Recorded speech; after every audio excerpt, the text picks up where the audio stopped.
تعرف نتائج استطلاع الرأي عن البطاقات التموينية اللي عمله المركز المصري لبحوث الرأي العام بصيرة؟ أنا هقولك.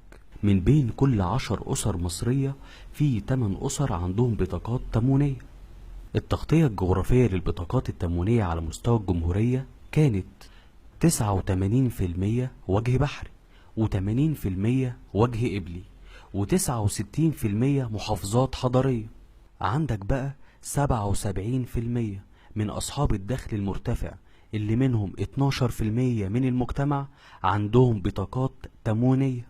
تعرف كمان إن 28% من وجه قبلي، و33% من وجه بحري، و35% من محافظات حضرية وافقوا إنهم يتنازلوا عن بطاقتهم التموينية للناس الأشد احتياجا؟